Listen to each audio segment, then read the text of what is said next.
That says it all. We may sing so the world may hear. Thank you. This month, our focus is on learning to listen to the inner voice so that we may be who we are called to be. Now, the truth is, if we think about it, you probably have a lot of different voices in your head. Yeah? I mean, there's the voice of the cheerleader that says, yeah, I can do this. I can step out and I can try something new. And there's this voice that says, yeah, you can do that. Then there's also the voice of the critical parent that says, you know, maybe you shouldn't do something like that. You know, you got to be responsible. You got to check everything out before you take that step. Then, of course, there's the observer voice that's like, I can hear the heater off in the distance, you know, or we hear the different sounds. We're aware of the temperature. We have the voice of the compassionate voice that perhaps is holding one another in prayer and practicing loving kindness. And then there's the self-centered voice, which maybe compares ourselves to other people and says, wow, you know, I wish I could be like that. Or maybe the critical judgment voice, you know, of ourselves and of others. So we have all these different dialogues going on inside of our heads. We have all these different thoughts and all these different voices. And so our task, if you will, is to learn to discern the different voices and learn to discern the inner voice, the voice of God. Joan Sotkin said, your inner voice comes from the part of you that can see the bigger picture and helps guide you towards your true life expression. So how do you know it's the inner voice? You know it's the inner voice because it can see the bigger picture. It's not caught up in the little details of comparison or this or that. It sees the bigger picture and it's moving us forward toward who we are called to be. I think my favorite scripture about listening and hearing is from 1 Kings chapter 19. It's a story of Elijah. And the Lord said to Elijah, go out and stand on the mountain in the presence of the Lord because the Lord is about to pass by. And then a great and powerful wind tore the mountains apart and shattered the rocks before the Lord. But the Lord was not in the wind.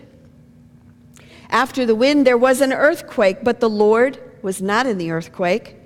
After the earthquake came a fire, but the Lord was not in the fire. And after the fire came a gentle whisper.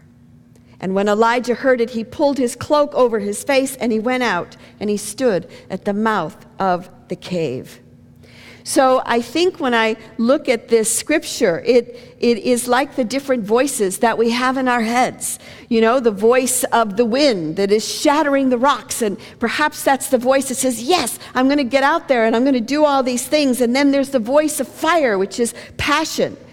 Perhaps there's the voice of the earthquake, the one that is the self-critical voice. But the strongest of all the voices is the gentle whisper.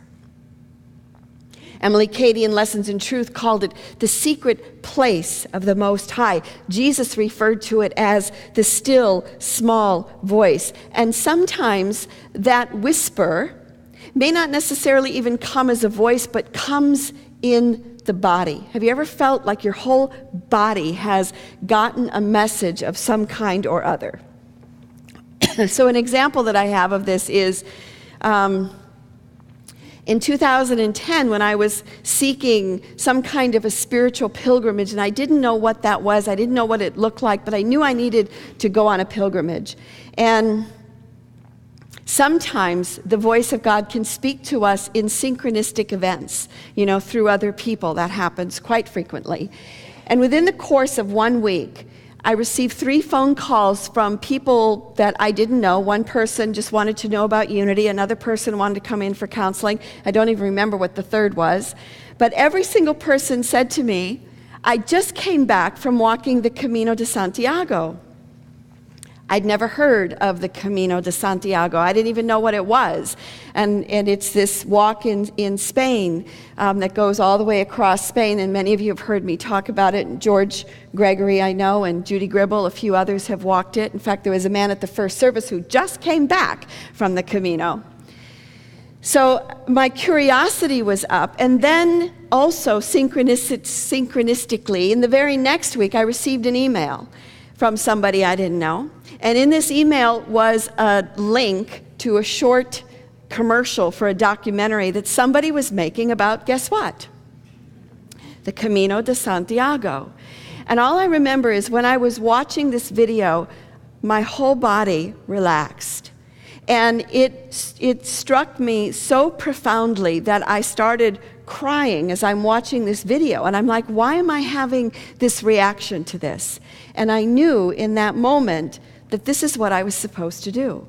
Now, I didn't know how, didn't know exactly when, and I didn't know with who. But I knew that that was, for me, my next step on my spiritual journey. And the truth is, I went. And it was an amazing experience for me. I had the highs and the lows and a spiritual awakening that occurred on that trip. So we learn to listen to the different voices because the inner voice sees a bigger picture and it guides us to who we are called to be. So how does one discern the inner voice? How do you sort it out from, the cheerleader voice and the observer voice and all the different voices that we have in our heads? Well, in the book of James, chapter 3, verse 17, he kind of lays out some guidelines for us. And this is what he says. But the wisdom from above is first pure, then peaceable, gentle, willing to yield, full of mercy and good fruits, without a trace of partiality or hypocrisy. So what are some of the signals that the voice is coming from on high? It's peaceful, it's gentle, it's peaceful instead of agitating. It's willing to yield. In other words, willing to yield. It's like it's okay if it doesn't happen. It's okay. It'll happen in its own time, and I don't have to control it. I don't have to be in charge of every little detail. And also, to yield implies giving over to faith. Yeah? Giving over to that. Another example that I have of hearing that voice and feeling that guidance very strongly, because sometimes it's not just this very quiet voice, sometimes it's pretty strong and can just really nail you. Anybody ever had that one? It's like, bam. And when my son was looking at colleges, we went and looked at Vancouver, and the other college he wanted to look at, because he's interested in film editing, is Columbia in Chicago. It's an art school. So we went to visit one summer, and as I opened the door to the administration building, I literally opened the door and I felt this energy almost hit me between the eyes. And what I got was the name Max. And I'm like, it's like Max. Max is supposed to go here. And I'm thinking, what is this? I mean, Max is my godson. I see him maybe once a year. He was in high school. He's a drummer. He's a musician. But it's not like I talk to him every week or every month. And truthfully, I probably only talk to him once a year, saw him once a year. And his mom and I are best friends, but even she and I didn't talk that much. So I'm standing there, and I'm getting really strongly that Max is supposed to go here. And my son, I'm here for my son. I'm not here for Max. So I picked up my phone and I called my friend Carol and I said, I know you're going to think this is crazy, but I'm in Chicago, I'm at Columbia, and I just got hit with Max's name, that Max is supposed to be here. And she said, where are you? And I said, I'm in Chicago at Columbia. And she said, I'm in Chicago. She lived in Reno, Nevada. I'm like, you're in town as well. So anyway, she came and looked at it, and just fast forward 6 years, and Max is now a sophomore at Columbia College. He is majoring in music. He's on the dean's list, and he's scoring music for a film. And I saw him in August, and Max looked like he was in total alignment with his soul. He just looked so happy, and he said, Karen, this is not my place. I'm not going to live here, but this is where I'm supposed to be right now. So sometimes the guidance that we get it comes through us, just as the people who called me about the Camino, the guidance came through them. And when I think about that example, and I go back to James, what I see is the wisdom is peaceable. It was peaceful. It was gentle, willing to yield. I didn't care whether he went to Columbia or not. It didn't make any difference to me. It was without a trace of partiality or hypocrisy. It's like, either way, didn't make any difference to me. It was just the message that I needed to pass on. So as you know, I've been asking for your stories about how you are showing up to who you are called to be. And last week we heard from Marcia Rattan, who just won the Rosie Award. And this week I have asked Johnny Woods to come up and share her story about how she has answered the call of who she is called to be. So welcome, Johnny Woods.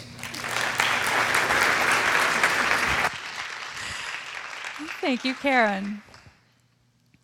For the last couple of years, I've noticed that several times throughout the years, I have had this thought that I think there may be pet chaplaincy in my future.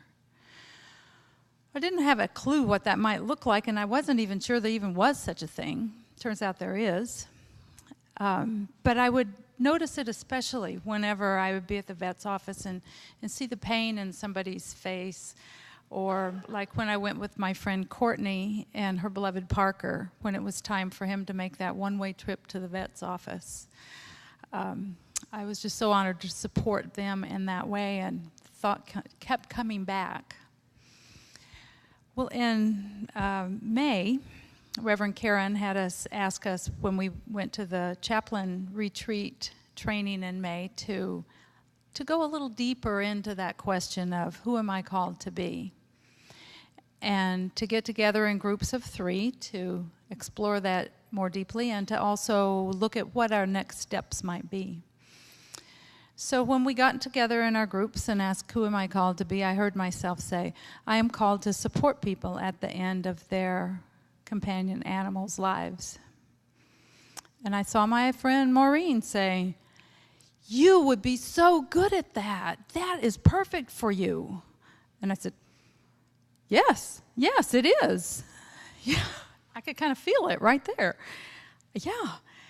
And in that moment, it was sort of like, you know, when you're looking through binoculars or a camera lens and you get things in focus.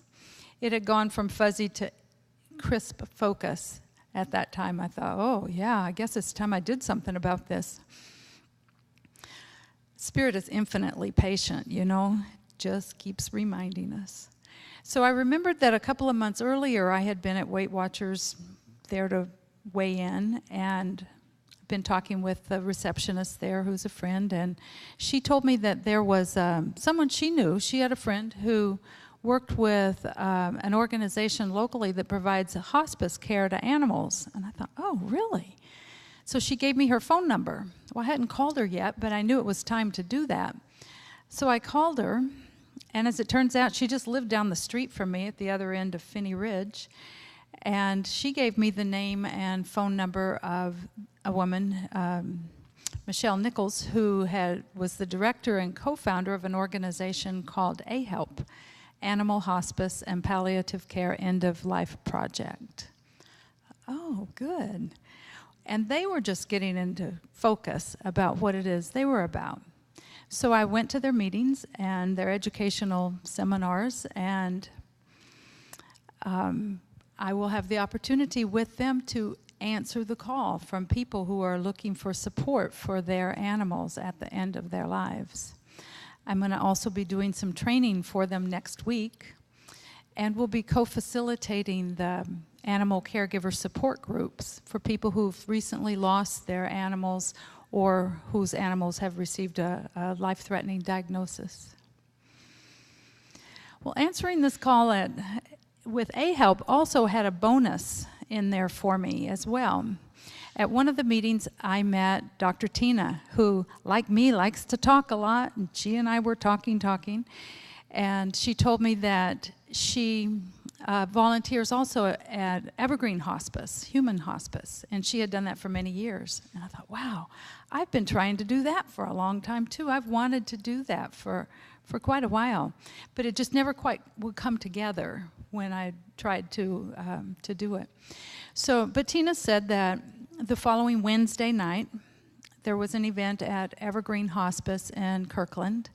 Every summer, they have the Rose Garden ceremony that's at their facility in the Rose Garden, and it's for people whose loved ones have passed away, who've been served by Evergreen Hospice.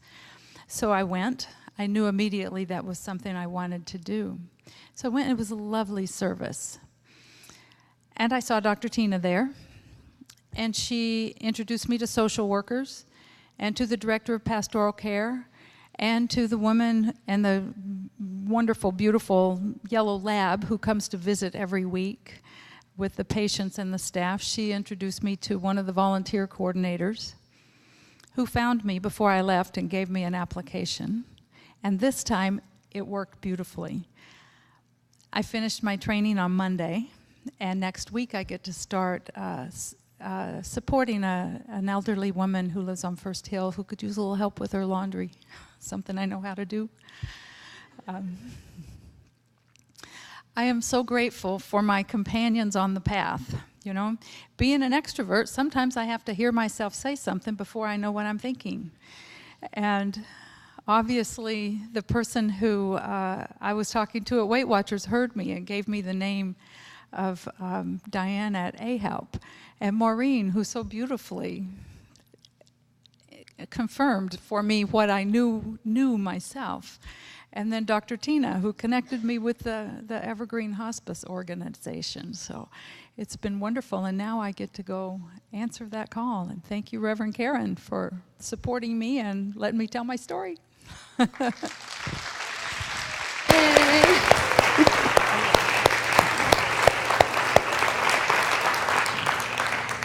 So I think that Johnny pointed out another way that we hear the voice. For extroverts, needing to talk about it. And yet, as we heard in her story, it was something that was persistent. It was a thought that came up over and over again. And once she started to step through that door, we see how so many things opened.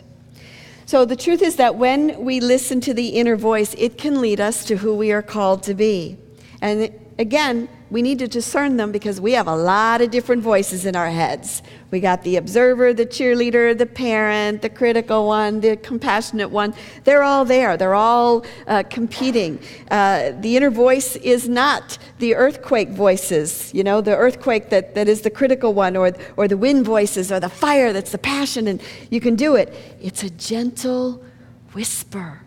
And if you're in a place in your life where you're like, you know what, I'm sorry, but I can't hear any of these voices anywhere, over and over again, it's about being still and being quiet and seeing what comes forward. And the truth is, it may not come as an inner voice. It may come as a feeling in your body. How do you discern that inner voice? It's gentle. As James said, it's gentle, it brings peace. It's willing to yield. You're open to how it will unfold before you. We don't sweat the details. And it's without partiality or hostility. So we're not attached to getting our own way. When we listen to the inner voice, we can see the bigger picture which guides us to who we are called to be. So I invite you to take time to listen, to notice the signals in your body, and to check it out with St. James.